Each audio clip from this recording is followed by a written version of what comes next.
ਸਾਹਿਬਾਂ ਨੂੰ ਆਖਦੀ ਨੀ ਧੀਏ ਪਰ ਨੂੰ ਜਾਣਾ ਮੂਲ ਕੁੜੀਏ ਮੈਂ ਸੁਣੀਆਂ ਨੇ ਗੱਲਾਂ ਤੇਰੀਆਂ ਹੋ ਗਿਆ ਵਿੱਚ ਕਲੇਜੇ ਦੇ ਸ਼ੂਲ ਅਈਏ ਜਮ ਨਾ ਮੁਕੀ ਤੱਦੀਏ ਸਿਰ ਚੜੇ ਮਿਹਣਿਆਂ ਦੇ ਅਤੂਲ ਤੂੰ ਕਾਰਨ ਵੱਡਾ ਪਾਲਿਆ ਨਹੀਂ ਤੈਨੂੰ ਯਾਦ ਨਹੀਂ ਰੱਬ ਰਸੂਲ ਤੂੰ ਮਹਿਰ ਖੀਵੇ ਦੀ ਧੀਏ ਵੇਖ ਆਪਣਾ ਮੁੰਡ ਤੇ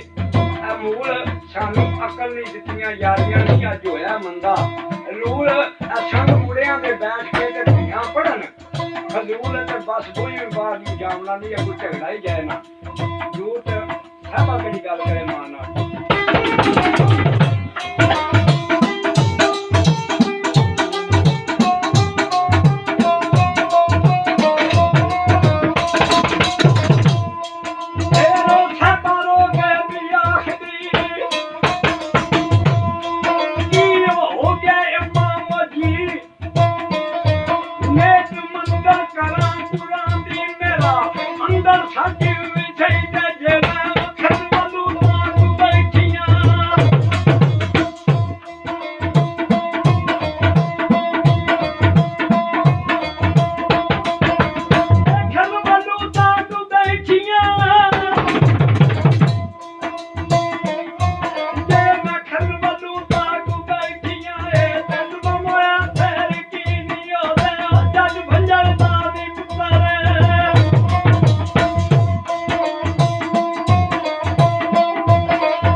शुरू करके अलामत सी जा पूंटियां बना